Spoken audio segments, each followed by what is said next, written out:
Support for this podcast comes from Frito-Lay in the 2023 Snack Bracket Championship. The Frito-Lay Snack-It Challenge is underway, and fans are voting on their favorite snacks to crown champion. We're talking about prime-time matchups between the best 64 snacks in the land. Will Ruffles Ridges reign supreme? Can Doritos defend their dynasty? Or will Smart Food use their smarts for a surprise upset? Only you can decide. Get in on all the action for a chance to win up to $1,000 or a year's worth of snacks. Let your snacks be heard. Just go to fritolaysnacket.sbnation.com to vote and enter for a chance to win. No purchase necessary. Sweepstakes ends April 3rd, 2023. Void where prohibited. Year's worth of snacks awarded in the form of 52 coupons, each good for one bag of chips. See official rules at fritolaysnacket.sbnation.com.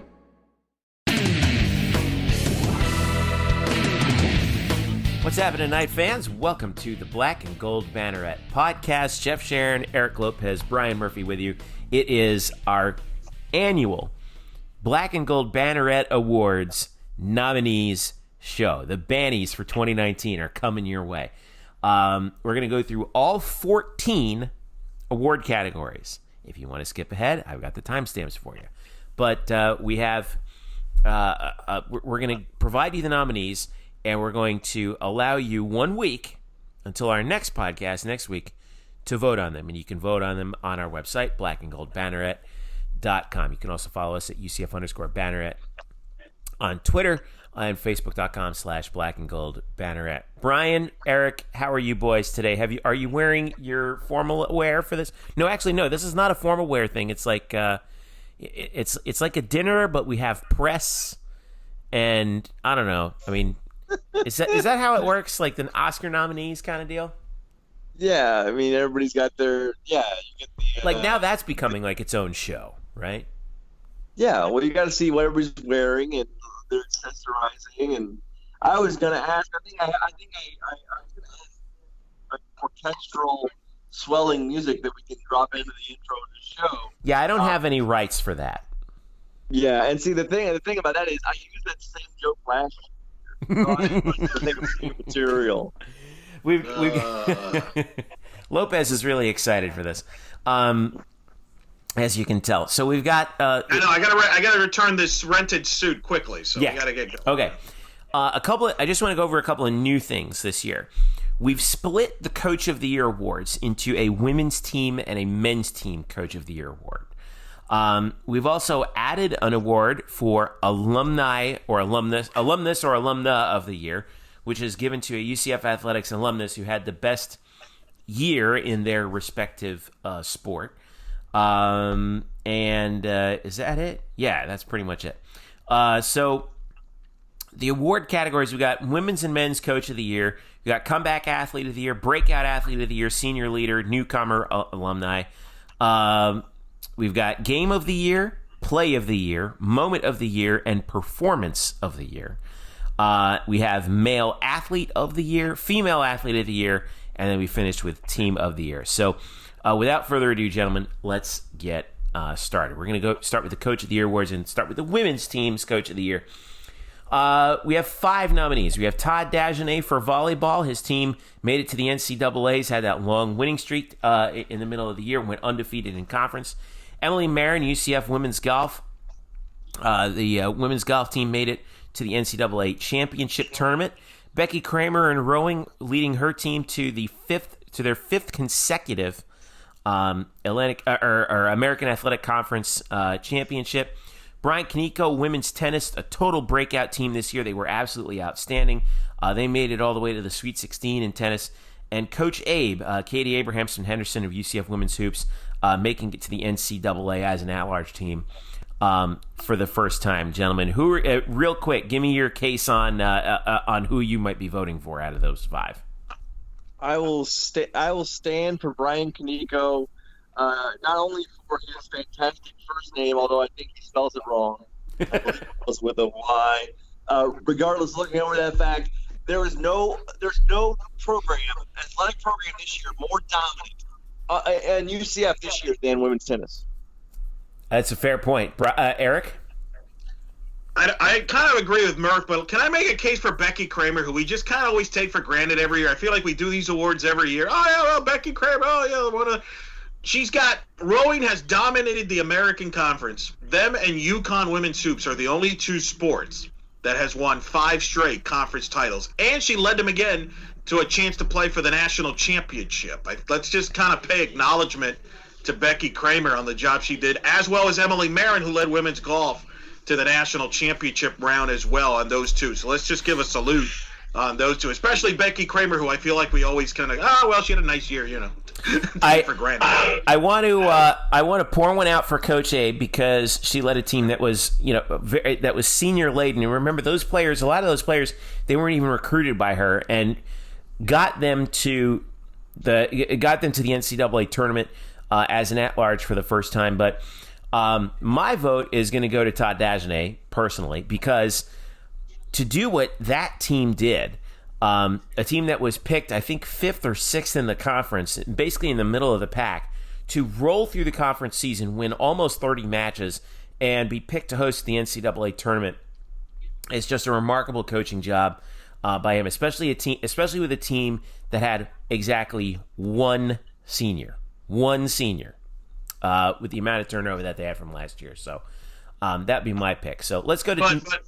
But now I'll say this, by the way, I will preface this. This is the greatest year, arguably, in athletics all time. Right. When you have basically 75% of your sports teams make the NCAA tournament, there's going to be a grade of a hard curve. There's no wrong answers on this process. I would vote for Brian, though, because women's tennis, who the heck thought they would make a Sweet 16? Fair point. That's pretty tough. It's a tough choice. That's why we can't make it. That's why we leave it to you, the fans. By the way, I did want to mention that our nominations, by the way, were picked by us, the staff at Black and Gold Banneret. So we all come up with the nominations. You guys do the voting. Men's team coach of the year, we have 4 nominees. We have Scott Calabrese, men's soccer, outstanding season for them. Johnny Dawkins, men's basketball, leading UCF to their first ever NCAA tournament victory and nearly a second one. Josh Heupel for football. What a job that Josh did. I think this gets taken for granted, which we'll discuss in a moment. And John Roddick for men's tennis. Eric, go ahead. Who do you like out of those 4?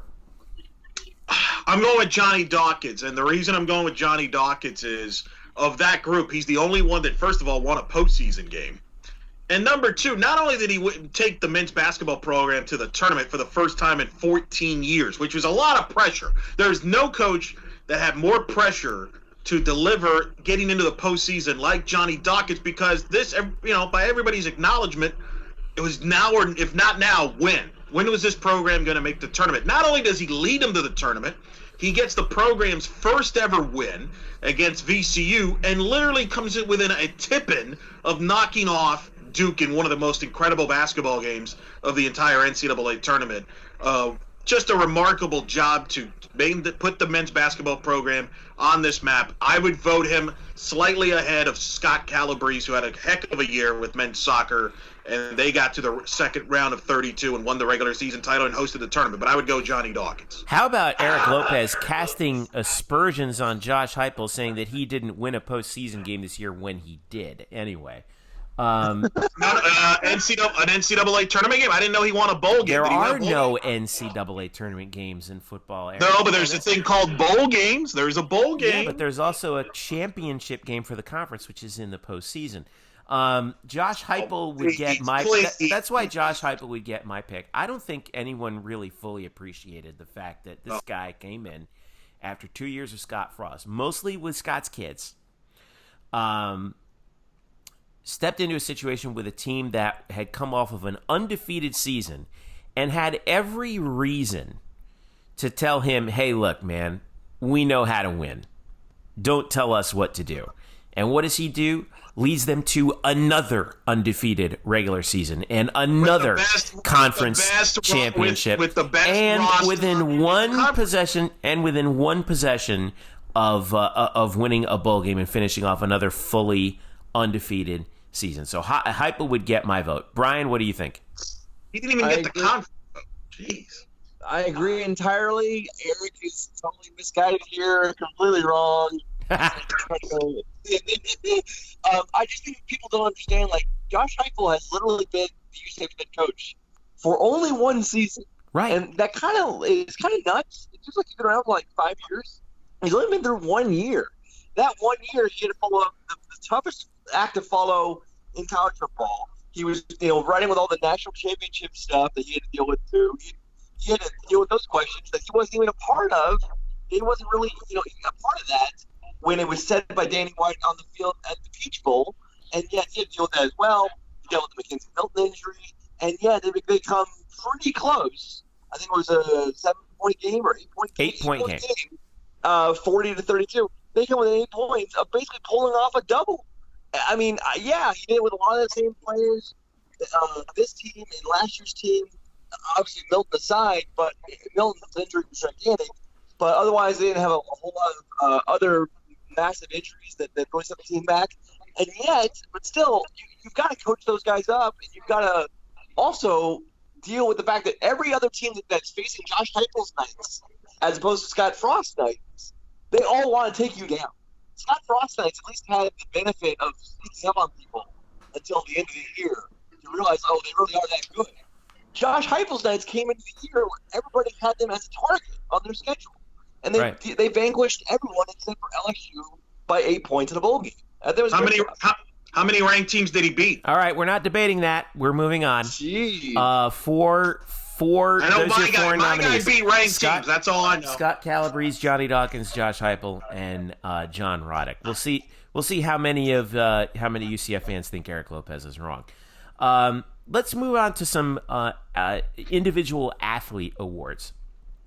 We got Comeback Athlete of the Year. This was kind of tough because, I felt like, I don't know, for the most part, we had a lot of really good injury luck across many of the sports. When you win conference championships, that usually tends to happen. But there were 3 people that stood out, and they were all basketball players. Aubrey Dawkins, who missed all of last year and may have played himself into an NBA draft pick in one season at UCF. Taco Fall, who struggled with injuries last year, came back and also may have played himself into an NBA pick. And one of our favorite, not just players, but people who we've seen in a long time at UCF, Tolu Omokore from women's basketball, who suffered a torn ACL last year and missed the whole season, came back and was a key starter for UCF and a key player up front, particularly with defense and rebounding and helping that team make the NCAA tournament. Those are your 3 comeback athletes of the year. My vote is going to go for Tolu because, well, I can vote for Tolu if I want. And also because of the fact that she was really also a senior leader. She didn't score 20 points a game. She didn't have to. But for her to come back from an injury that devastating, which we know is really, really tough to come back from, she did it, and she gets my vote. Brian, we'll go to you next. Yeah, I got to go with Aubrey Dawkins here. Certainly, it was nice to see Taco Fall come back the way he did after his shoulder surgery. But, Aubrey had the same injury. And because he was also redshirting the year prior, he missed 2 years, or as he would tell you, 2.5 years. His last game before he played this year for UCF, his last game was in Michigan in the 2016 tournament for Michigan. So it's such a long time. So much rust and lose a lot of confidence, and yet I think he was twice named the Conference Player of the Week, and as we'll talk about later, he had perhaps the best performance of an UCF player across all sports this year. Quite possibly. Eric? I agree with every word Brian said. I think it's Aubrey Dawkins. He hadn't played basketball in 2 years. I think it's a slam, no pun intended. I think it's a slam dunk. I would go Aubrey Dawkins. I think you guys might be right about that, but again, we'll leave it to you to vote on those 3 athletes. Let's go to Breakout Athlete of the Year. This award goes to an individual athlete who, they're not a newcomer. They're not a freshman or a transfer or anything. They've been on the roster for a year or two, but all of a sudden they show up and step up in a big way for a whole season. We have 4 nominees. They're all in the men's sports, interestingly enough. Greg McCrae for football, Cal Jennings for men's soccer, Ray Alejo from baseball, and Richie Grant from football. My vote is going to go to Cal Jennings because as good as he was, especially towards the second part of last year, we did not think he would finish second in the country in scoring and just be an absolute Terminator out there for the UCF men's soccer team. He was not the only reason, but a pretty doggone big reason why UCF had such a breakout year in men's soccer. Eric, what do you think? I agree with you, and I'll add, remember, when we going into the season, who was going to be the goal scorer? Who was going to provide the scoring with the graduation of Matias Pasillo, who was arguably one of the best players ever in the program's history, and Cal Jennings took his game to a different level to be one of the top players in the sport. So I'm with you. I'm with you there 100%. Brian, I am anticipating you making your case for Ray Alejo. Not. I mean, I like Ray. He's a nice player, but I would go with Greg McCrae here. I think it's. I mean, first of all, there's really nothing you can't really say about Cal Jennings that's not deserved. It's fantastic. However, Greg McCrae, people think he had a great breakout full season.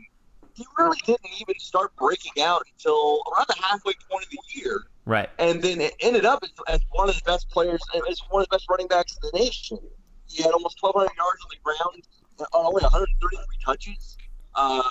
He was just a fantastic player, kind of out of nowhere. Plus, you have to add in the whole, he was a walk-on factor, transferred from Navy, walked on to UCF, got a scholarship before the start of last season, and really was just kind of a mop-up player for the first month and a half, and then became unquestionably their best running back for the second half of the season. I think Greg McCrae might personify the perfect, we could name the award after him.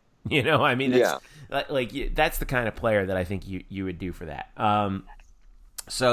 Again, your 4 nominees: Greg McCrae, Cal Jennings, Ray Alejo, Richie Grant for Breakout Athlete of the Year. Let's do an award that was new last year, the Senior Leader of the Year award. You could kind of call this the Shaquem Griffin Award, if you will. Yeah. Maybe not the best player on the team, but they're somebody who their players respect them, love them. Their coaches love them. The fans love them, and they personify what you would want your senior captain to be. I feel like that's kind of what it is, your senior captain of the year. We have 4 nominees. We have B.J. Taylor of men's basketball. We have Matthew Micah from baseball. We have Jordan Pingle from volleyball, and we have Tolu McCory from women's basketball. My vote on this one is going to go to Jordan Pingle because she personifies everything that I think UCF volleyball in the Dagenet era is all about.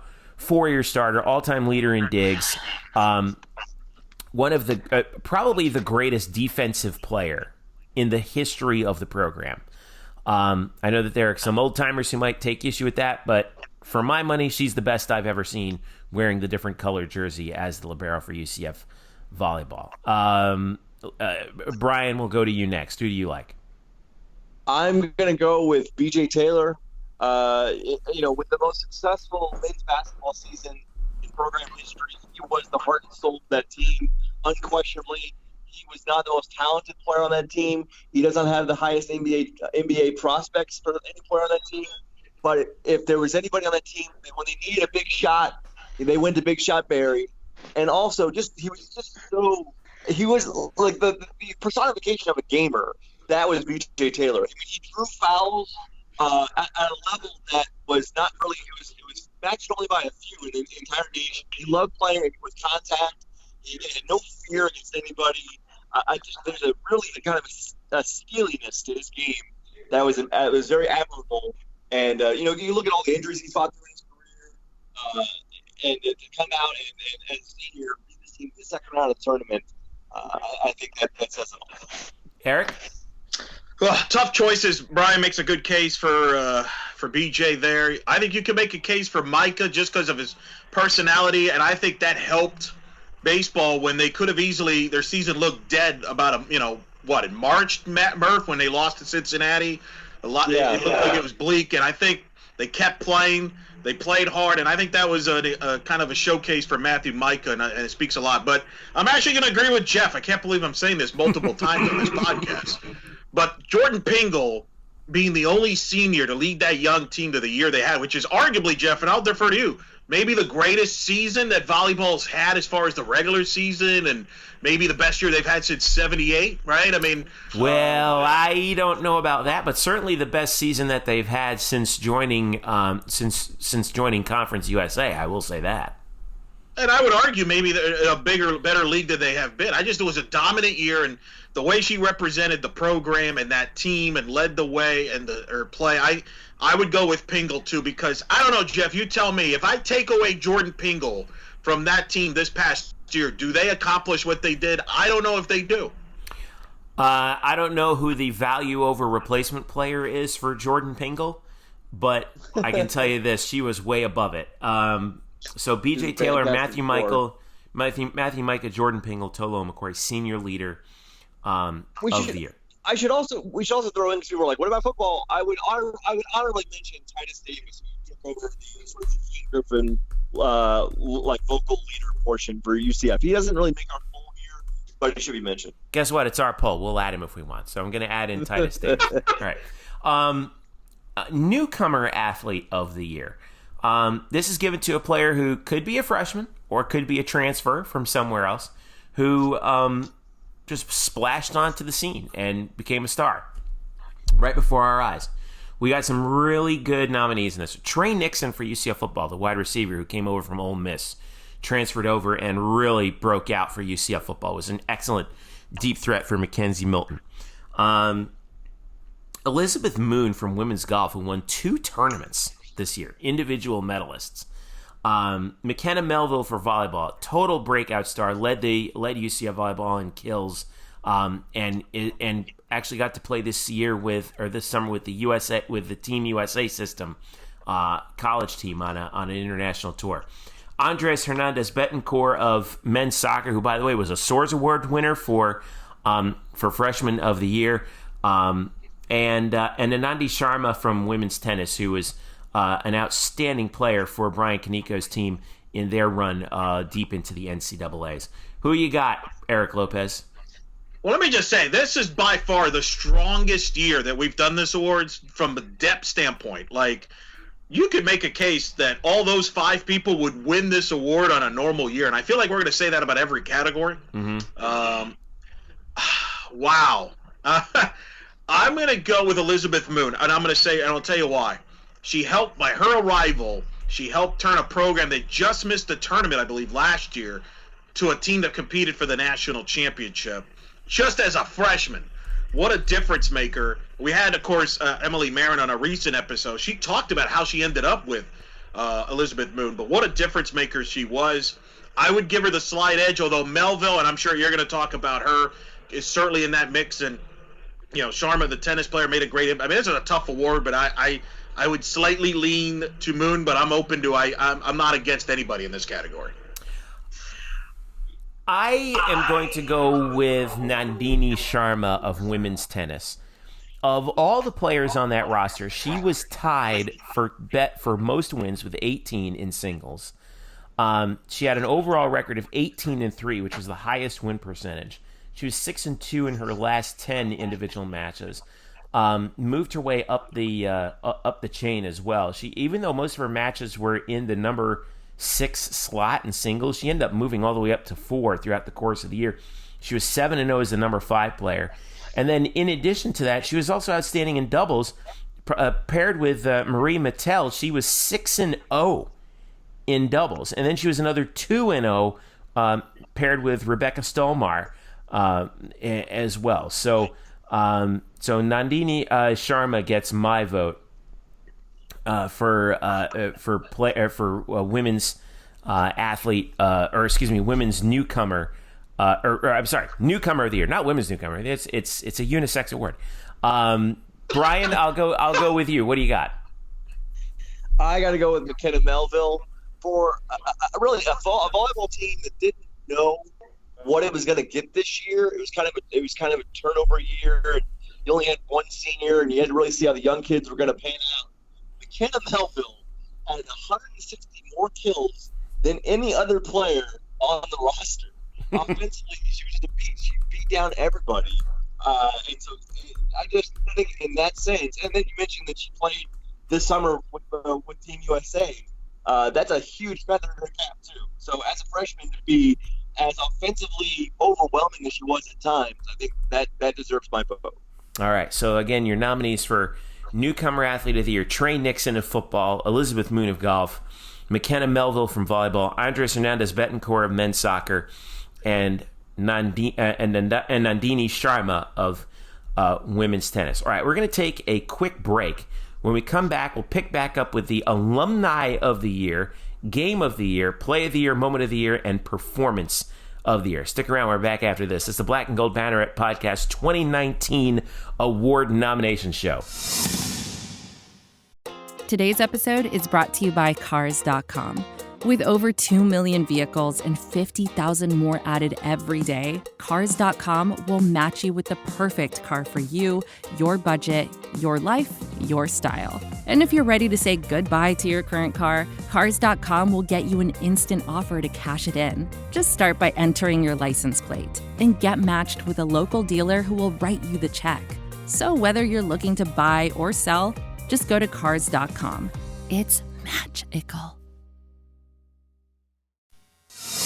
Welcome back to the 2019 Black and Gold Banneret Award Nominees Show. Jeff Sharon, along with Eric Lopez and Brian Murphy. We're going to move into some, away from some individual awards, into some, sort of team or time-based awards. We're going to start actually with a different one individual award that we want to talk about, but it's not about anyone who's currently at UCF. It's the Alumni of the Year award. This is the first year we're doing this award. I wanted to have an award for a former UCF athlete who had the best year in their respective sport. How do we determine that? I don't know. You vote for it. Remember, you're the one who's going to be voting for all these. As it is, but we nominate them. We, the Black and Gold Banneret staff, we nominate these award winners or these award nominees, and then you vote for them. So here we go. We have 4 nominees for Alumni of the Year. Number 1, we have Jermaine Taylor, basketball, who played. Who, by the way, I have a soft spot for Jermaine here because when I saw him at a UCF basketball game. About not this past season, but the season before. I said, "How you doing?" And he said, "I don't know. I think I'm done." And then all of a sudden, the next thing I know, he's gotten drafted by the Big Three, the 3-on-3 league in the summer that is run by Ice Cube, and all of a sudden he turns into the scoring threat for this for the team called the Ball Hogs, Brian Scalabrini's team, which is great. His head coach is Rick Barry. He averaged 11. He averaged 11 points in 11 minutes last year per game. Now we have 2 soccer players, women's soccer. Elena Reyes, Brazil World Cup team, qualifying for basically captaining Brazil to the World Cup as a goalie. Fantastic job by her. Kanya Plummer. Also, former UCF women's soccer player. No, hold on, time out. She's still a student. She's actually still active. Oh, that's right. You know what? We have to take Kanye out. So she's not the alumni. You want the NCAA to get on her case, all right? All right. Sophie Howard's the one that's... all right, so here's what we'll do. We'll add in Sophie Howard as well for Scotland, who helped qualify for her team. And don't forget Kat Souza, or as she's known as Cataline for Brazil as well. That's right. Yeah. And because in Brazil you're known only by your first name. And last but not least, there were several football nominees, but we decided to go with Traquan Smith, who has a lot now. Don't you laugh, all right? I know, 28 catches for 427 yards this year in the NFL, 5 touchdowns. He had a yards per reception of 15.3. He caught the record-breaking touchdown pass from Drew Brees on Monday Night Football, nonetheless. And the Saints are expecting a lot more out of him. So he could be a real breakout receiver in the NFL coming up this coming season. So that's why we put Traquan Smith in there. So those are your 5. We got Jermaine Taylor, Elena Reyes, Kat Souza, Sophie Howard, and Traquan Smith. All right, fellas, who you got? I think Eric goes first. Well, thank you, Murph. I will go Alini Reyes. First of all, she made the UCF Athletic Hall of Fame this year, so that in itself is pretty cool. She's playing professionally. She's still playing professionally up in Europe in a pro league there, which might be the best league in women's soccer, if not the second best league in pro soccer. And she's on the Brazilian national team, which, oh, by the way, Brazil's known for their soccer. And she's in the World Cup. It's a big event. And just a remarkable story, considering 4 years ago, she wasn't even playing actively. She was a coach. And then she decided one day, after taking a few years off, why don't I try out for Brazil? And then she ended up in the Olympics. Now she's in the World Cup. And I think they got a chance to win the whole thing. So that is my vote would be for Miss Reyes. Brian, who you got? I agree with that wholeheartedly. I mean, it is something else playing for Brazil of all nations. I know they're not. It's not like the men's team, but Brazil is still pretty heady territory for a World Cup, no matter if it's men's or women's.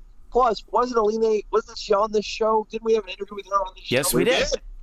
So why not? Let's go with someone we had on the podcast. Friend of the podcast, Reyes. All right. I made my case for Jermaine. I made my case for Traquan. I don't think he can go wrong with any of the other alumni. So, well, we've had those two have also been on the podcast. In fairness, that's right. So, now we're going to get to some really fun awards that are these awards. I think are the ones that spark the most debate among UCF fans. And it's it's sort of the moment of the year awards. Now we do have a moment of the year award, but there's four of them. There's the game of the year, the play of the year, the moment of the year, and the performance of the year. We're going to start with game of the year. It was quite a year for games, by the way. We had 6 nominees. All right. The men's basketball game between UCF and Duke in the second round was just.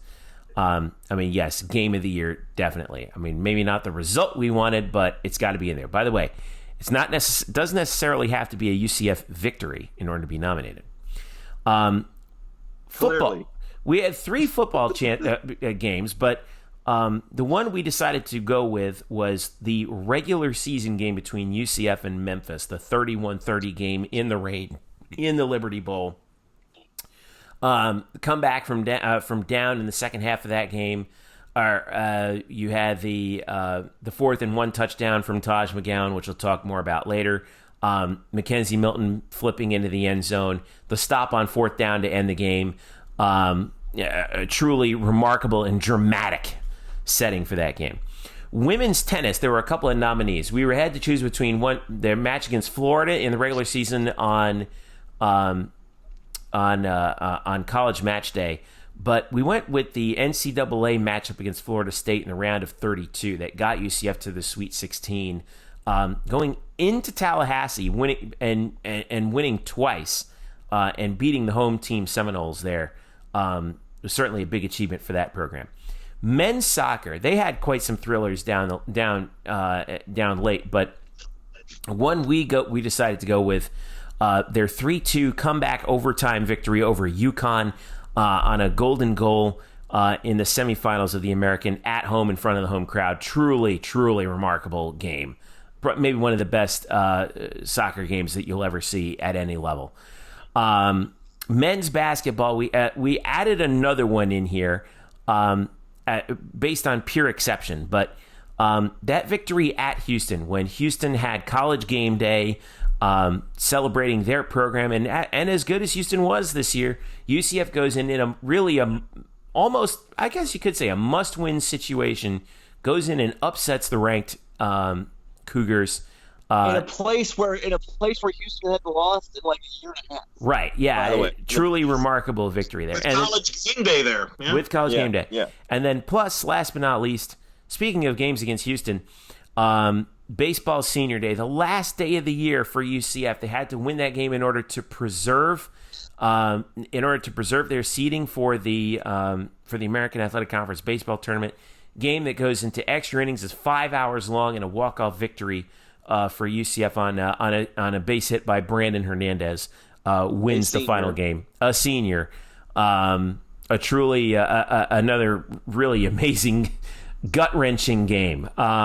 So there's 6 nominees. My vote I'm gonna go. I'm gonna be weird here, and I'm gonna go with the men's soccer game against UConn, which I was there for in person. And if you ask me, now I haven't attended overly many soccer games, but if you ask me what was the best soccer game I'd ever seen, it was that one with UCF down 2-0 at the start of the second, to a team that is a traditional power in the American in soccer. It looks like it's all going to fall apart. They tie the game late, send it to OT.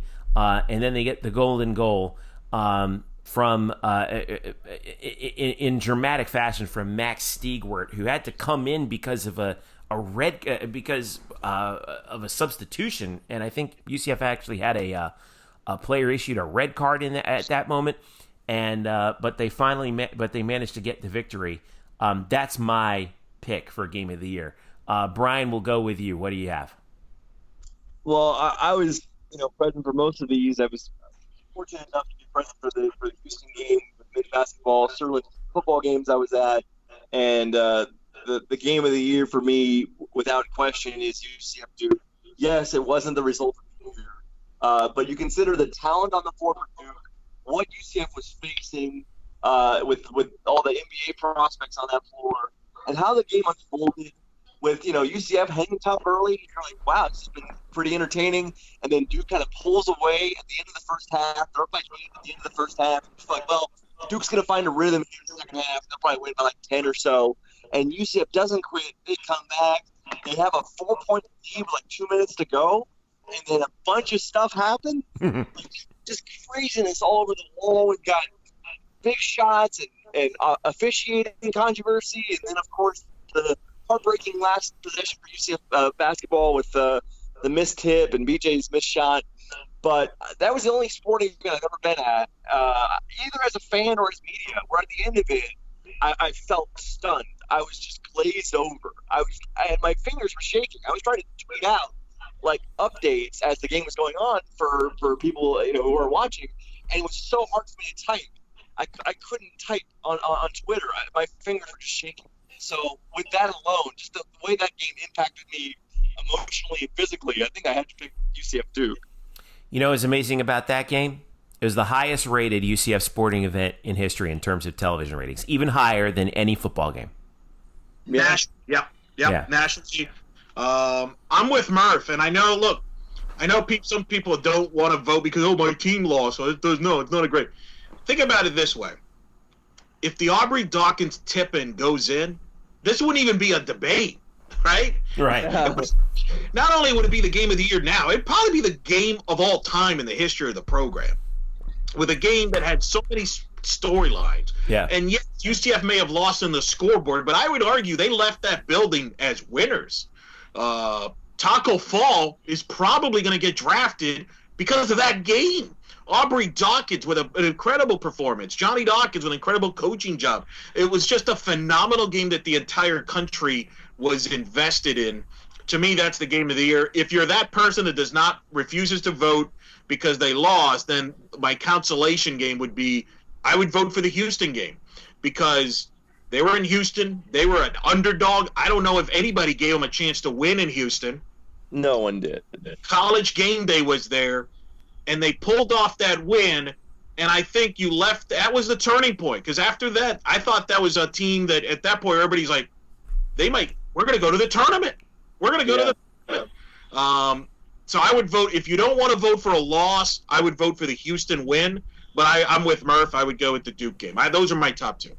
By the way, that Houston game, Houston was ranked 6th in the nation at the time of that game, and I believe it snapped a 34-game on a home court win streak. Yeah, it was. It's amazing. You had Jay Billis, who's in a lot of ways the face of college basketball, calling your game with Reese Davis, and he's right there courtside with Dawkins. And it was a well-played game. It was an exciting game. It was a great showcase for the league, and a great one, maybe one of the UCF best wins of all time, and really kind of pretty much. I mean, you could argue that the Cincinnati win locked up the bid. But that Houston win, I think a lot of people felt they were in after that win. Yeah, that definitely sealed it up. So, by the way, 6 good nominees here. I mean, and by the way, and we didn't even really discuss the Memphis regular season game for football, which was a nail biter to end all nail biters, but a truly dramatic and stark setting with the rain and everything. It was right out of a storybook. I mean, that was really great. So they were down by 16 and a half on the road against an offense that they couldn't stop at all. Against a running back they couldn't stop at all, and yet they score 17 unanswered, and it's just nuts. And we'll get to parts of that game later on. That's right. Oh, speaking of later on, here we go. Oh, it's right now. Yeah, Play of the Year. We have 5 nominees for Play of the Year.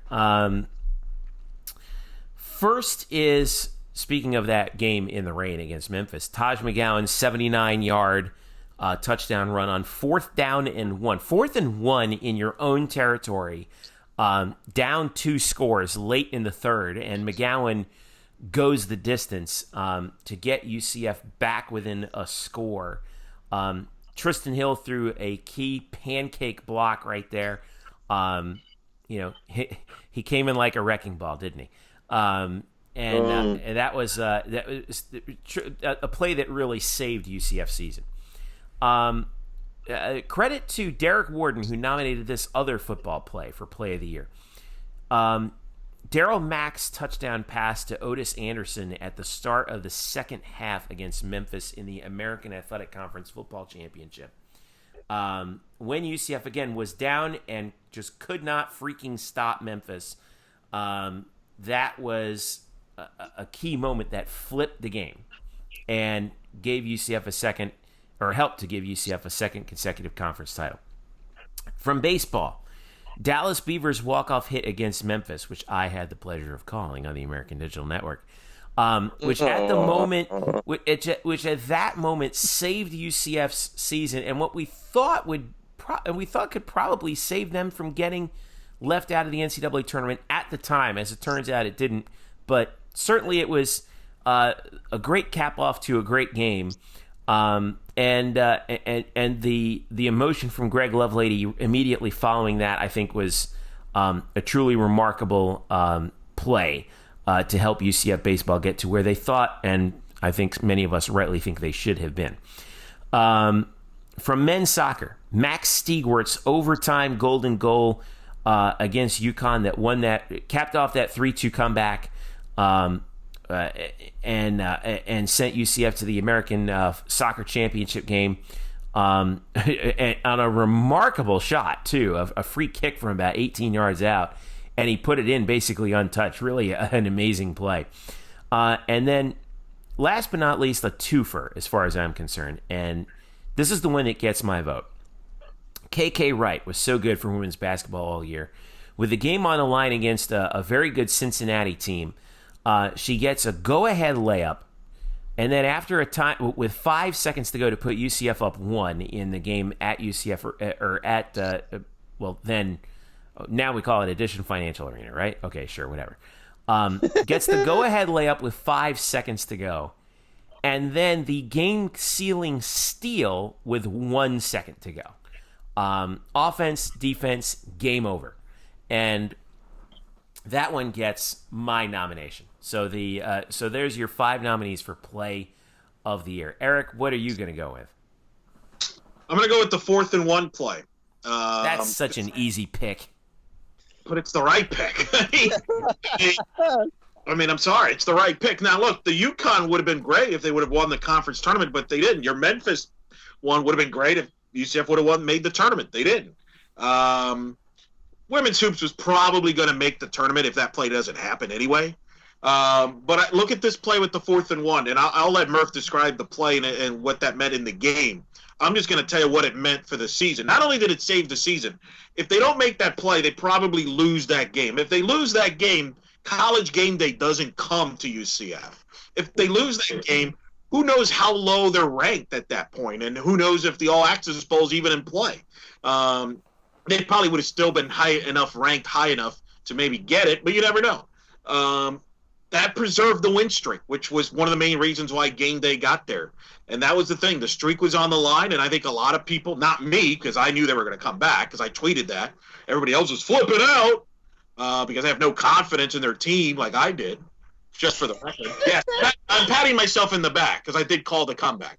But But that was a heck of a play, and a heck of a play call you don't see every day. I don't think it's not like you see that on every day or every year. So that, because a salute to everybody for executing that, and that changed the whole momentum of that game without question. Murph? Yeah, I have to agree. Just because it's the simple and obvious pick doesn't mean it's the wrong. I mean, it's the right one too. So in that game, UCF's offense, couldn't get a whole lot done. We've never seen them this bogged down for this amount of time. Late in the third quarter, on the road, conditions worsening, and Josh Heupel rolls the dice. If Tosh McGowan doesn't pick up this yard to at least get the first down, UCF turns the ball over, gives Memphis the ball back at the UCF 29, and they're already up by I believe it was 30-17. So they're already up 13. They would be almost basically in field goal position again to make it possibly a 3-score game. And yet, not only does Taj get the first down, but Taj, who is not a breakaway type of player, he's more of a bowling ball kind of guy, gets a fantastic block from Tristan Hill, as Jeffrey described, and goes the distance. One of the best runs, one of the best plays I've seen in UCF over 2 years, much less just this past year. And to further hammer this point home, when I was at the Fiesta Bowl on Media Day, asking a lot of these football players what they thought was the play of the year, more than half of them, I talked to at least 20 guys, I think it was, more than half of them said it was this play. This play saved their season, it turned the game around, it made everything possible from a show business ESPN standpoint that Eric pointed out. It's had so much more far-reaching effects than just getting them back into a single game. You guys are so easy. It's so. Well, and Brian, let me ask, because you were in the you were there obviously in the press box. I don't know what it was like in the press box, but I could tell you, watching the game, even the broadcasters, when they lined up, nobody actually believed that they were going to hike the ball. Right, Dave Lamont was calling that game, and you can hear. You can hear the shock in his voice when they actually snapped the ball. Right. What was that the reaction? What was it like in the press box? Like, because it's one thing to line up, but I think everybody's like, oh, they're trying to draw them off, trying them off field, off sides. And once the ball was hiked, I almost feel like everybody's like, oh my God. I think there was a bit of that, but I really did think that they were going to go for it, because at that point they really hadn't had much success. They had to do something to get some life into that offense. I thought they were going to go for it, and it just, as he's running down the sidelines, clear, you're like, oh my God, this is happening. Like it's one of those this is happening moments. It's pretty amazing. All right. Oh, that one's probably going to win anyway. But you know what? If you don't, hey, we got some pretty good reasons for you. I will say this, though. I will say this: if the Aubrey Dawkins tip-in goes in, if the Aubrey Dawkins tip-in goes in, okay, that's okay. Let's do a quick little sidebar here, and yes or no. If the Aubrey Dawkins tip-in goes in, does that beat out the Taj McGowan run? Yes. Brian? Yeah, it's direct impact on the future of that team and what it means. They beat the number one team in the nation. They beat possibly one of the best college basketball teams assembled in the last 5 to 10 years. And go to the Sweet 16 for the first time in school history. Yeah. Mm-hmm. All right. Probably wins multiple awards. Put it that way for that play. All right. I don't want to get any more depressed about this. Thank you. It kills me. Moment of the year. Oh well. This is interesting. Depressing. Well, no, I don't think this. Yeah. Well, one of them kind of has its roots in something truly depressing, but I think really galvanized a team and a fan base. One of the nominees, so we have 4 nominees. The first nominee is the aftermath of Mackenzie Milton's unfortunate and horrifying injury against South Florida, when the team and the fan base came together, and and obviously the whole 10 Hana thing, and I mean, yes, I know it's Ohana, but 1-0 Hana and all that. But the way that the fan base and the team came together in the week leading up to, and then in the week leading after that, leading up to the conference championship game, and then leading into the Fiesta Bowl, and even after, even to this day, in rallying around Mackenzie Milton, in the wake of his devastating injury, to me qualifies as a truly great moment for any UCF program, I think, any year. Just kind of solidifying the bond that those players had with each other and with the fan base too. So the aftermath of that injury to me is the moment. To me, qualifies as a moment of the year nominee. 3 others. We've got the senior night for men's basketball as the Knights defeated Cincinnati that evening. And it wasn't the prettiest game, but for the fans to show their appreciation for all the seniors and rush the floor after the game. Taco Fall's mom was there. Taco Fall's, well, not just his mom, but I think, he had his family there. His brother was there. His brother. We hadn't seen in 7 years. Aubrey Dawkins, of course. That kind of goes without saying. BJ Taylor being crowd surfed at the end of the game. Yeah, a guy who's given his heart and soul to the program over all those years. And UCF gets the victory over a ranked Cincinnati team by 3 on the home floor, and in the process effectively clinches an at-large NCAA bid for the first time in school history. A great moment that we saw from this year. Eric, you nominated this one, and I thought about it, and I was like, nah. And I was like, you know what? I'll put this one in. UCF's win over VCU in the first round of the NCAA tournament. Significant. Obviously not the greatest game in the world in terms of quality, but such a tremendous moment for the program to win their first NCAA tournament game in their first game as an at-large. And to do so over a team that has made noise in previous years in the NCAA, and there was a little bit in doubt there for a little bit when VCU was coming back, but the Knights kind of showed some resolve. Taco Fall was great, Aubrey Dawkins was great in that game, and the Knights kind of not only got off the schneid for the NCAA, but I think answered a lot of questions, after that game. So that was a great moment for the program. But the one that I think is probably going to win is College Game Day coming to UCF for the Cincinnati game. It was mentioned as a possibility over a course of weeks. It finally happened, and we were the first to report that. We speculated on it before anybody. We thought it might happen. We thought it might happen, and when it finally did happen, it was a true event, and lived up to the hype. I think actually surpassed the hype in terms of how great it was. Record crowd for College Game Day. And I think that 3 hours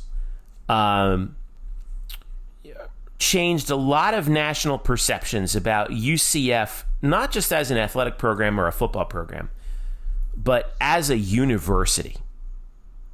I think really showed that the University of Central Florida is here.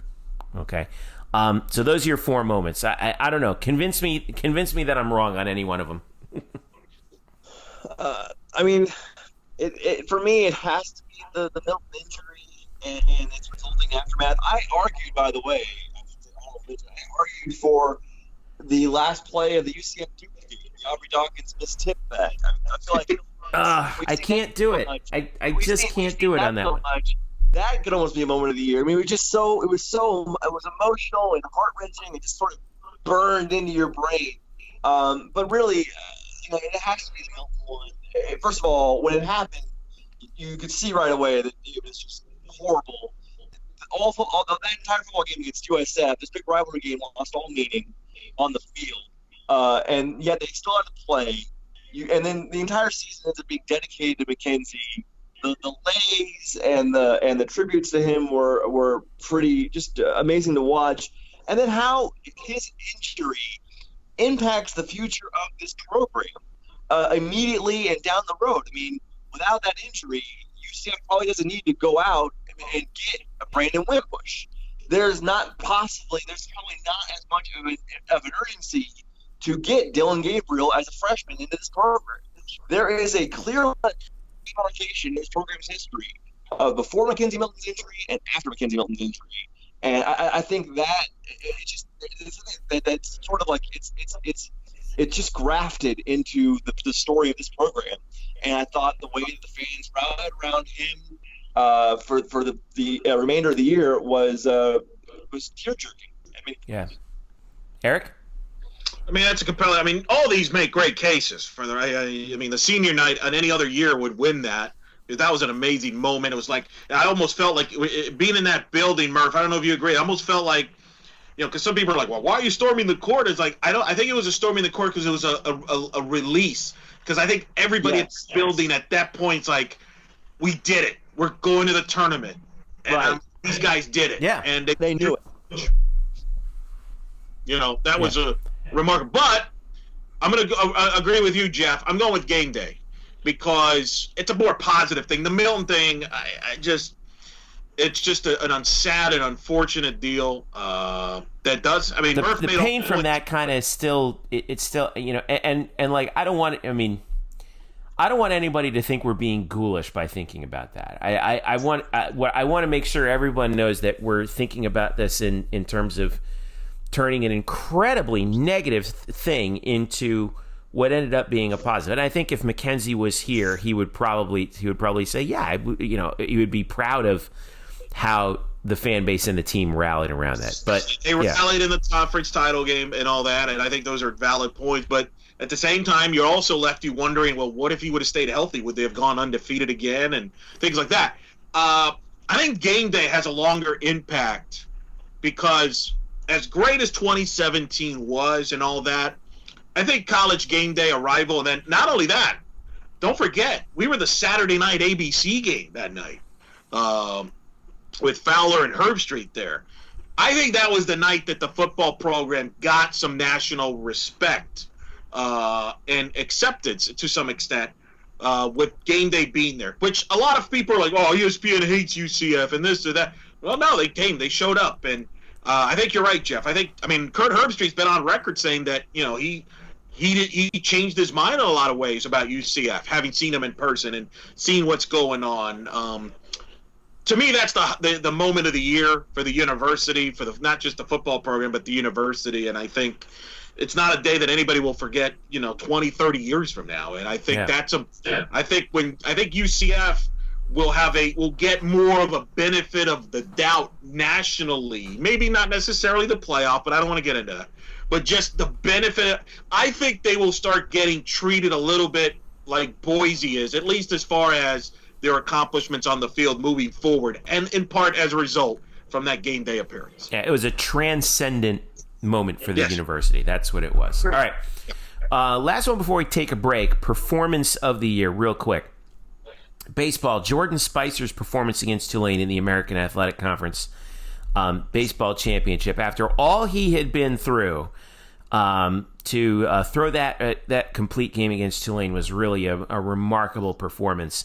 Aaliyah White against Coastal Carolina, Eric, we'll get to talk about that in a little bit, but yet another performance by her. She's sort of racking up these as we go along. We nominate Darryl Mack against Memphis in the American Football Championship after what was a disastrous first half, 3 fumbles, 2 of them lost. He comes back and actually sets a new UCF record for rushing touchdowns by a quarterback, leading UCF to that second half comeback. But I think my vote is going to be for this last one. Aubrey Dawkins against Duke, 32 points. He was a man possessed in that game. And I think you probably could have seen from the first 2 shots that he took that he was absolutely locked in. And to see a player rise to that level when it's needed, never mind the fact that he was the last guy to touch the ball on the final possession. I don't care. The fact that he more than anybody else, not alone, but he more than anybody else kept UCF in that game, and as Mike Krzyzewski himself said, was the best player on the floor in that game. That, to me, with the chips on the table in the NCAAs against the number 1 team in the country, that's the individual performance of the year, in my opinion. Eric, what do you think? No, I mean, everything you said was right. And to really expand on that, he was the best player on the court that's going to end up having the number 1 overall NBA draft pick here in a week, and then possibly the number 3 pick in the draft, and potentially a third guy on the court that could end up in the top 10. And Zion Williamson, R.J. Barrett, and then Cam Reddish. And he was the best player in the court, and nobody debated that. It was an amazing performance, and without that performance, UCF doesn't have a chance to pull off that upset. To me, that's definitely the performance of the year. I will give a salute real quick to Leah White for her first no-hitter against Coastal Carolina. That was actually my first game of the year calling that UCF softball. So what a way to come back after missing the couple weeks, the first week of the season and all that stuff. And that was the first no-hitter thrown by UCF pitcher since 2015, believe it or not, since the Mackenzie Otis, Shelby Turnier era. So it was almost like, okay, this is now we're definitely in the Aaliyah White era. It's kind of like the torch there. Okay, this is Aaliyah's run here, even though it's her junior year and she had a great year last year. It was kind of a sentimental moment there. And also a salute, and I'll pass the buck here to Murph because he was there. The Jordan Spicer performance might be as one of the most, not only best baseball performance of the year, but it's one of the more emotional moments that I can remember a baseball game where Spicer with everything backs against the wall, elimination game, going a complete game in today's day and age of baseball, Murph. Just tremendous game.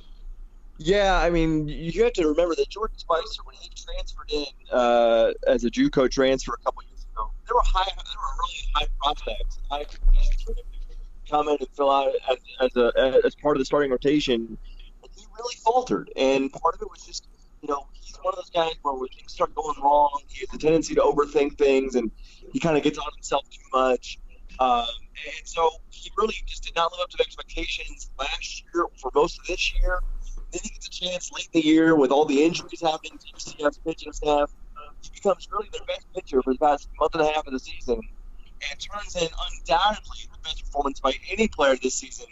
A complete game in the conference tournament in a game UCF had to win to have any shot at the NCAA tournament, and he did it against a top 10 ranked offensive team in Tulane. It was amazing, and then afterwards, hearing Jordan Spicer saying he didn't know if this was going to be his last game playing organized baseball, and which we know now it will not be because he ended up being drafted by the Colorado Rockies. But I mean, there was so much for him. I think going to that mound that night, not knowing his future in baseball, knowing all of his past failures, knowing how people had doubted him, and he had seen the critics online doubting him, calling him a bust, and yet he turns in this performance against this amazing offense, a performance that even Greg Lovelady said again afterwards. Lovelady admitted he could not have foreseen this coming. Even this year, could not have foreseen this happening with Jordan Spicer. It was really, in so many ways, a very emotional performance. Yeah, he 9 innings, gave up 8 hits, 2 runs, walked 1, struck out 6 on 116 pitches, and kept UCF alive one more day. Really, and when I think of that game, I think of that tweet that came out afterwards with the picture of he and Lovelady in an embrace afterwards. And I think what did Lovelady say after that? He says it was a hug I'll never forget. Is that right? Yeah, something like that. Yeah, I mean, let me ask you both this, because Murph, I'm assuming you would vote for Aubrey's performance. Yeah. Had baseball made the tournament because of that win, could Spicer have stolen that category? No, it's Aubrey. It's so much. It's so Aubrey. It's not even close. I mean, Jordan Spicer was great, but Aubrey literally outperformed 3 top 10 draft picks. Yeah. To in the opinion of their own head coach, one of the greatest coaches in basketball history. Maybe the greatest, yeah. So maybe the greatest. I agree. When we come back, we're going to take a break. When we come back, we will have the big awards: Male Athlete of the Year, Female Athlete of the Year, and Team of the Year as we wrap up here on the 2019 Black and Gold Banneret Podcast Award nominations show. Stick around. We'll be right back. All right, we are back here on the 2019 Black and Gold Banneret Award nominees show. Jeff Sharon, Eric Lopez, Brian Murphy. Once again, a reminder to you, you are the one who's going to vote for these. So be on the lookout on Black and Gold Banneret for all of these for all these awards. We're going to split them up into a few posts, and you get to vote on them and see and tell us who you think or what you think should be the winners in each of these 14 categories. We're down to our final 3, and they are the 3 big ones: Male Athlete of the Year, Female Athlete of the Year, and Team of the Year. So we'll start with the Male Athlete of the Year. We have 5 nominees. We have Cal Jennings from men's soccer, one of the national leaders in goals, helping to lead UCF men's soccer to the NCAA tournament. BJ Taylor from men's hoops, the senior, the captain, Big Shot Barry. Boone High School graduate in his final year, leading UCF to its first NCAA tournament victory and doggone near their second. Taco Fall, who himself spent 4 years here at UCF and worked his game into a way where he is now a definite NBA prospect. Greg McCrae from football. There were a lot of guys you could have picked from football, but we went with Greg McCrae because not only was he a tremendous breakout star, but a player who, through all of the turbulence that UCF suffered, especially in the latter part of the year, he was steady as a rock. And finally, Dallas Beaver from baseball. If you had to pick a guy from baseball who was probably the best player on the field, there were quite a few guys who we could have gone with, but Dallas Beaver had a truly remarkable season. Better than 50 runs batted in, a couple game-winning hits, especially the one against Memphis. An outstanding performance over the year entirely. So, Male Athlete of the Year. My vote is going to go to Cal Jennings because I don't think it was ever fully appreciated what he accomplished for UCF men's soccer this season. Now, he didn't lead the nation in goals. Now, that went to a guy out west. But a senior from Roswell, Georgia, who we saw flashes of the year before, comes out this season and scores 20 goals on 100 shots, 51 shots on goal. 6 of them were game winners, and helps lead UCF to a 13-3-3 overall record. He was a man possessed throughout UCF's season the entire way. Brian, what do you think? Who's going to get your nomination, or who's going to get your vote? Yeah, I'm going to go with Cal as well. I think he had, Jeffrey, correct me here, he had 20 goals. 20 goals on the year. 20 goals. I mean, it's soccer. Yeah. I mean, this isn't like baseball where the balls slide out of the yard for home runs. Like, I think that you always had a lot of people in that category who had good seasons. I think he had a good season. I think Taco certainly had his best season at UCF and became an NBA prospect, or a better NBA prospect. Dallas Beaver, I believe, had an OPS of around 1,000. I mean, he had a very solid year. Greg McCrae, again, second half of the year was a total beast. But from start to finish, I believe Cal Jennings had the best year, best body of work overall for any UCF male athlete. And just the offensive juggernaut that he was, 20 goals. I mean, that sort of stops you in your tracks. Yeah, he was second in the country. By the way, I have to correct myself. He was a junior last year. He was second in the country behind Andre Shinyashiki of the University of Denver, who scored 28. But Cal scored 20 in 19 games. 19 games. Unbelievable. That's nuts. Yeah. Eric, who you got? It's Cal Jennings, without even a question. Think about this. We haven't even mentioned this. He was first-team All-American in men's soccer. First-team All-American. He was also a Hermann Trophy semifinalist. What's the Hermann Trophy? It's like the Heisman Trophy for soccer. Cal Jennings is the first player in the history of UCF men's soccer to even make it to being a semifinalist for the Hermann Trophy. Think about that. Mm-hmm. To me, I mean, the guy it just tells you how impressive people thought of him. He was the American Conference Player of the Year, semifinalist. To me, he was the best player by far. It's not even close. I mean, he's the male athlete of the year. I mean, if there's any other vote other than Cal Jennings, because here's the thing. You can make a case for a bunch of football players. You can make, BJ, Taco, Aubrey, and basketball. Cal Jennings was the UCF men's soccer team offensively, and he's one of the best players in the world and could be one of the favorite front runners for the Hermann Trophy going into the fall. Yeah. This is going to be such an interesting vote, obviously, because he's obviously much more higher profile names in higher profile sports, and yet the guy who should win it, I mean, is Kyle Jennings. It's no doubt. Yeah, I mean, I am very interested to see how this is all going to shake out. Here's the Swords Awards, which the player, student athletes vote on that. He won that award as well. Athlete of the Year? Yes, male athlete of the year. So, to me, this is on the fans. Either you do the right thing and vote for the right guy, or you're going to get criticized. Or don't. What a surprise. Eric Lopez is going to criticize the fans about something. Well, no. Cal deserves this. I mean, it's not even like nobody saw this coming. Murph, you and Jeff, you and I talked to Coach Calabrese before the year, and we asked him directly, where's the goal scoring going to come from? And he's like, well, it's going to come from a bunch of different guys, but nobody saw this coming. Nobody expected an All-American Herman-type year that Cal Jennings did. It's one of the greatest years that any UCF men's soccer players ever had, and maybe even any athlete, period. I wonder if Coach Calabrese was playing possum with us on that one, by the way. Well, she might. By the way, so you had Shelby Turner was a top 10 player of the year in 2015 in softball. Mackenzie Milton, what was it? He finished 8th in the Heisman Trophy. Mm-hmm. Yeah.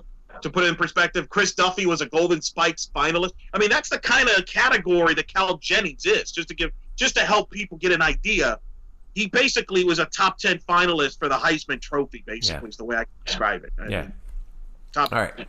So there's your 5 candidates for Male Athlete of the Year. Cal Jennings in men's soccer, BJ Taylor and Taco Fall for men's hoops, Greg McCrae for football, Dallas Beaver for baseball. Our next one is going to be actually, I think, the strongest category out of all the 14 awards we're giving out. Female Athlete of the Year.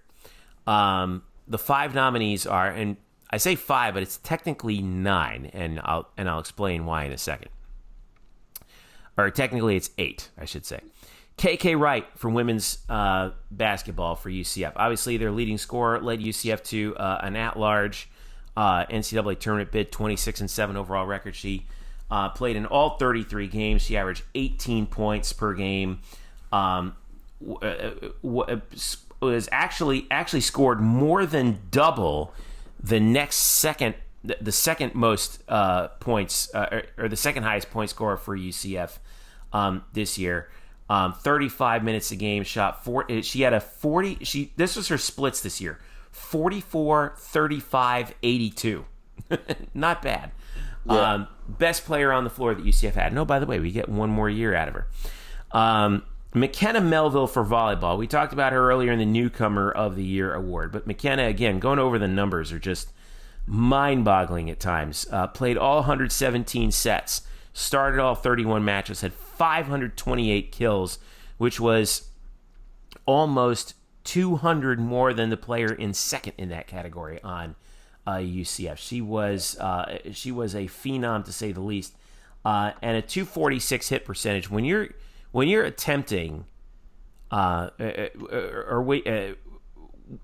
when you're attempting, as many attempts as she had, over 1,400 swings this year, and you're shooting 246, that's pretty darn good. Elizabeth Moon from women's golf. By the way, McKenna, was the freshman player of the year, or freshman of the year in American Athletic Conference volleyball. Speaking of freshman of the year, Elizabeth Moon from women's golf came in from Forest City, Arkansas. Freshman of the year in the American All Conference honors. This year, she broke the program record for the lowest 54-hole total at the Princess Anne Invitational. Shot -7, won 2 tournaments, obviously the Princess Anne and the Florida Challenge, 6 top 10 finishes, 4 in the top 5, and broke the school record for the best single-season scoring average at 72.2. Second place in the American Championship, and helped UCF to an NCAA berth. She was truly a force to be reckoned with on the golf course in just her first year. Valeria Zaleva from women's tennis. We could have picked, I think, 3 people from women's tennis, but we're going with Valeria because in the number 1 spot, where everyone knows that you're the best player on the team, okay, she went 18-6. 18-7 overall, but 18-6 in the dual matches, and was also outstanding in doubles. Went 15-6 with her partner Ksenia Kuznetsova as well. So if you put those to combine, she went 33-13 this year for UCF, Valeria Zaleva. And then finally, this is where we get the other four. It's the 4x100 meter relay team in women's track and field. Shania Williams, Sierra Holback, Beyonce DeFreitas, and Lauren Gallman. They made the NCAA championships, finished 14th, named second team All-America honors with a time of 43.82. What a spring and summer they had for Dana Boone and the UCF women's track and field team. So those are our nominees. Those four on the relay team, we're going to consider them to be basically one nominee for each of them. So my vote, this is hard, but I got to go with Elizabeth Moon. There were so many people that we could have gone with. This was a really hard category to pick, but I mean, when you talk about Elizabeth Moon being that dominant as a freshman in women's golf, a sport where it's inherently extremely difficult to dominate to any extent, I mean, the fact that she was able to do that is truly remarkable. 2 wins, setting program records for scoring average, which is unbelievable. She definitely, in my opinion, it's a tough call, but she comes out just barely in first place by a nose. Eric, what about you? Actually, go to Murph because I'm still on the fence here. So I'm curious who Murph picked first here. Yeah. All right, Murph, who you got? So I'm going to go with KK Wright. And so here is a person. So KK coming into this season for women's basketball, they needed her to replace. They picked up some of the slack left behind with Aaliyah Gregory leaving and Zakiya Saunders graduating. So they needed her to pick up the slack. And Jeff, you talked about how well she did offensively, scoring so many points. She also led the team in steals. She led the team in assists by about 70.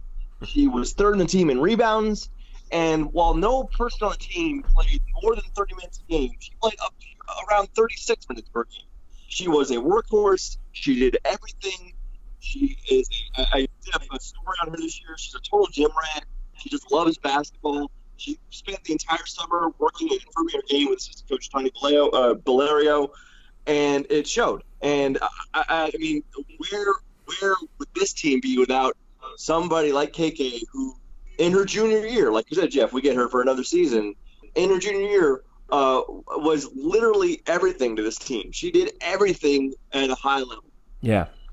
I know. That's why this category's hard, man. What do you got, Eric? Well, let me just say this about the track and field, the quartet. Do you realize their relay was the best finish that any UCF team's had since 2014 when they had a relay team that finished 11th? And it was the fastest time by a Knights relay squad at the championship since 2013. So that's, I just wanted to salute that. Let's salute that. That being said, I think Murph won my vote. Murph convinced me. I'm going to go with KK Wright. Murph's right. Jeff, you saw it up close. If you take away KK Wright from that team, are they an NCAA tournament team? Well, I mean, I made my case during the basketball season, much to the chagrin of others. But it's my take, and I'm sticking to it. That yes, Nafisa Collier was outstanding for UConn this year, right? But she did win most outstanding player. But if we're talking about most valuable, also a 5 WNBA pick too. Yeah. But if we're talking about most valuable player, if Nafisa Collier suddenly disappeared, UConn would find somebody else to be to fill that role, right? If you take KK Wright off of UCF, I don't know what happens to that team. I really don't. Due respect to everybody who's there, right? But she is absolutely integral to their success, as integral as any other player is on any team at UCF. Huh? You didn't vote for her. Why did you not vote for her?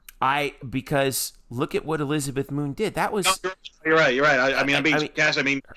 I mean, Moon probably made the women's golf team not only an NCAA tournament team, but a national title contender, basically. Right. And the fact that, I mean, now I don't know what the prospects are for her going pro early. I hope that she sticks around a little bit longer, because I would love to see Elizabeth Moon play well for UCF in the years to come. But man, I mean, it's just hard to top an athlete who is that dominant in their sport. You know what I mean? But the track stars were tremendous. Triple threat. You can't go wrong there. You both make fantastic cases. I'm gonna change my mind like every hour. So Well, this hour it's gonna be. I'm gonna go with KK Wright for this hour, just because I was originally gonna go with KK Wright. You made a great case though on Moon and the track. I mean, that was tremendous. This is rough. Yeah, I'm going to lean towards KK Wright, because she had maybe you could argue had the best women's basketball season that any women's basketball player at UCF ever had. Yeah. You could argue. I'll tell you what. I can't wait to see what she comes up with next year for a fall. Oh my God! I mean, I don't know what's going to happen there. I'm good with all those. I'm good for all of them, by the way. I'm good with. I mean, if you want to vote Moon, I'm good with that. I mean, that's tough. I tell you. Yeah. Wow. We got KK Wright from women's basketball, McKenna Melville for volleyball, Elizabeth Moon for women's golf, Valeria Zaleva from women's tennis, and Are we allowed to vote multiple times in this poll? No. What? Multiple times? Well, I'm not checking your IP address. I think if you have multiple Twitter accounts. Yeah. Sure. Okay. Well, we're not going to do it via Twitter this year. We're going to do it. Oh, we're not. No, we're going to do it on the site, because thanks to SB Nation and Chorus, we can now conduct polls right there on the page. So, yeah. So, and the 4x100 meter relay team. So, all right, here we go. This is it. This is Best Picture, right? This is Team of the Year. We have 6 nominees. All right. Women's golf. Second in the conference, made the finished 6th in the NCAA regionals, qualified for the NCAA championships for the first time in, I think, 25 years in the history of the program.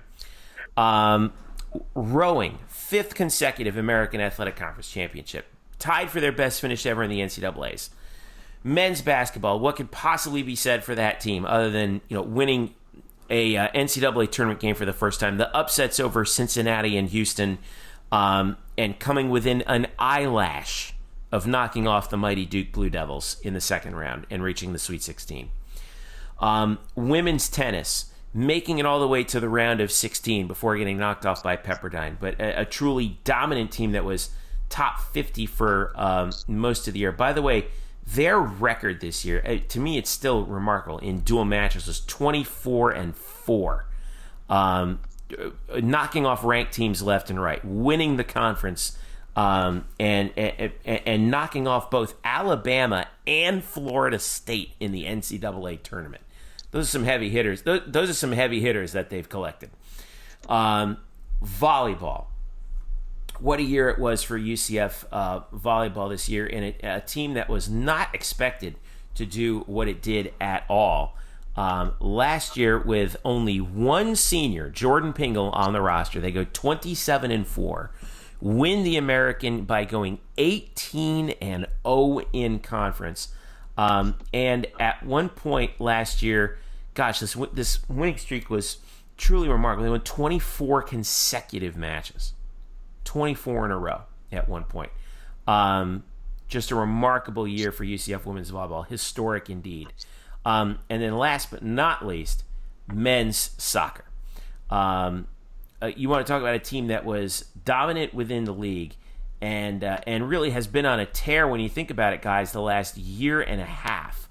Going back to halfway through last season, in 2018 they finished... wait a minute, how did I get men's tennis up there? Oh, here it is. Okay. Men's soccer this past season. I don't know how I clicked on men's tennis. 13-3-3, 5-1-1 in the league. Now, granted, they lost in now they got to the finals of the American at home and lost on penalty kicks to SMU, which is heartbreaking in its own way. They were given a bye in the first round of the NCAA tournament before they lost in overtime on a golden goal to Lipscomb. So heartbreak all the way around for this team toward the end of the year. But they did not. They lost. The only conference match was at Temple, and they basically steamrolled everybody throughout the rest of the season. And a fantastic year once again by head coach Scott Calabrese once again too. At one point, they lost basically their last two matches, right? But at that point, they were 13-1-3.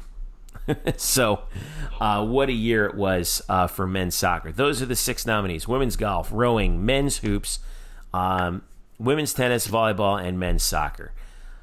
Man, this is tough. But I am going to go with women's tennis. I'm going to go with Brian Kaneko and the women's tennis team. A few of these teams, you could say they really did come out of nowhere. But women's tennis came out of nowhere, and they are loaded for next year. 24-4 this year. They will challenge for a national championship next year. I'm absolutely convinced of it. And we saw it right from the very beginning. Yeah, sure, they lost to Florida State early in the season. Guess what they did? They went back and beat them in the NCAAs. They swept in their backyard, in Tallahassee. They swept Bama. Swept them in the first round. They steamrolled South Florida. In the American, this is what was truly amazing. In the 3 matches they played in the American Athletic Conference Championship Tournament, which UCF hosted at the tennis complex, they didn't lose a single match in any of those. They went a perfect 12-0. They were utterly dominant. And to see what they've got coming up for next year, I'll tell you, boy, this is going to be really something. They did not lose a match. I'll have to count it up. But from January 26th until April 5th, they did not lose a match. That's 1, 2, 3, 4, 5, 6, 7, 8, 9, 10, 11, 12, 13, 14, 15, 16 matches in a row. 3 of them against ranked teams. I mean, that's what I'm coming in with. Who are you guys got? I mean, you spelled it out for me, Jeffrey. The most dominant team on campus this athletic year. Yes, they went 24-4, but before they lost in the 3-16, they were 22-1 from the course of late January all the way through into May. Yeah. I mean, again, you talked about how they clean sweep the conference tournament. They beat down a ranked Alabama team at their place. They won 4 out of 5 finish matches against Florida State, who was ranked 11th in the nation. And then really, it should be noted that they gave Pepperdine, the number 6 ranked team, all they could handle. Yeah, in Malibu. In Malibu. All they could handle. Again, I don't think, for me, this is not – I mean, they're all worthy nominees, but I don't think this is that close. I'm really in my heart very much very comfortable with voting a women's tennis as the team of the year. Eric? If the Aubrey Dawkins tip-in goes in, you're telling me they don't win the award, Murph? Well, if the Aubrey Dawkins tip-in goes in, how many gigs literally every award has been like, if the Aubrey Dawkins tip goes in, you know. Again, this is why that play should be in the moment of the year voting. I know, right? The problem is, Murph, it didn't go in. Otherwise, it would. It doesn't matter. Right. I'm waiting for you to make the case that if the Aubrey Dawkins tip goes in, that somehow that impacts the Women's Team Coach of the Year award, Eric. If the Aubrey Dawkins tip goes in, my cerebral palsy goes away. There's a ton of things that could have. I'm shocked. I am shocked. The most shocking thing to me, Jeff Sharon, who I've known for a long time, one of his favorite things he loves to do is the what if game. I am shocked you have not written an article about what if about that game or that play. I'm shocked. Because that's right up your alley. Well, it's the summer. We've got time and not much else to do. I mean, that's my request, but but in all seriousness, that's kind of why I'm going with women's tennis. But I don't think it's as big of a margin as Merpin. I would argue that it by a tip-in, if that ball goes in, men's hoops wins this award. Wins this award. They did physics. Custom, man. Physics, it's man. It's unbelievable. let me just give a couple of shout-outs real quick here. Rowing, who we just take them for granted. Their best finish ever, 18th in the NCAA championships. 18th. Unbelievable run for them. And then golf finished 22nd in the national championships there. So I just want to acknowledge them because they had a normal year. In a normal year, those two would win. But this is definitely not a normal year. It was an unbelievable year. And I agree with both of you. I would go with women's tennis. You both pointed it out very well, why they are the team of the year. Phenomenal run. And really, think about this, Jeff. You've been I don't remember women's tennis ever galvanizing like it did the spring year. They really did. They won all these matches. People were following them, and they were literally a match away from coming back home to be in the NCAA championships. Yeah. What a run. What a run. But I'm not going to say it was a wide margin. I'm going to say they win this award by a missed tip-in. And I think we should also mention, if people listen to the podcast, I know are wondering right now as we talk about golf and tennis and rowing, well, where's football? Where's football at? I mean, they went 12-1. They were great. Where's football? Well, it's not a slight against football. This is really a celebration of this department as a whole. The most successful year in UCF Athletics history. This is how good it was. Yeah. There were six better teams than UCF football on this team. Yeah. We could have put football in here. I mean, yeah, like you said, 12-1. All the adversity they went through, finishing the regular season undefeated, winning another conference championship. But in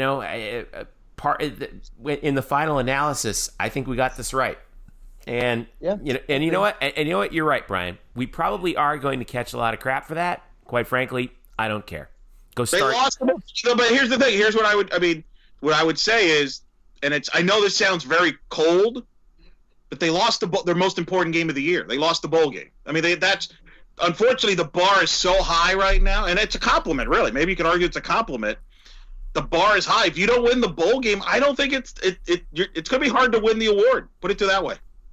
Yeah. UCF would have won their bowl game if the Aubrey Dawkins tip had gone in. There you go. See what happens if Aubrey Dawkins' tip goes in. Somehow UCF scores the tying touchdown in the final minute against LSU, right. Ties it at 40. It goes to overtime.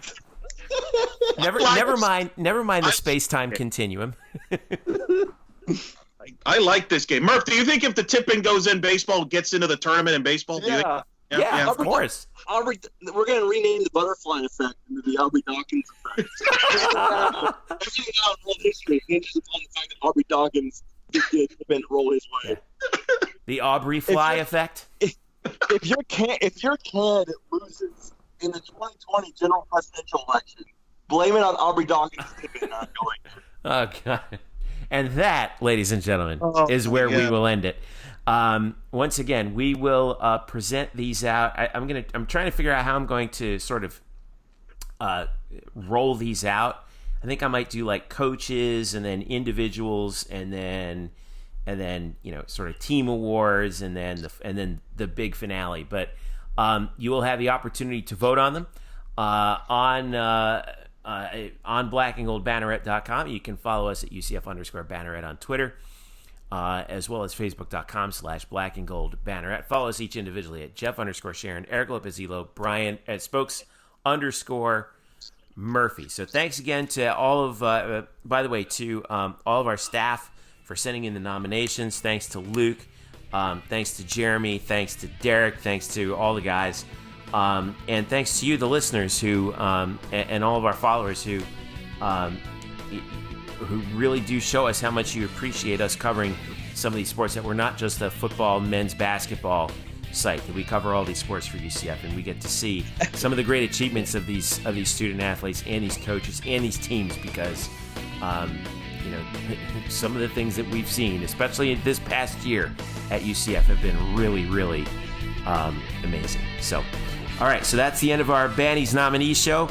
Next week, we pass out the awards. You're going to vote on them. See what the results are next week right here on the Black and Gold Banneret podcast. For Brian and Eric, I'm Jeff.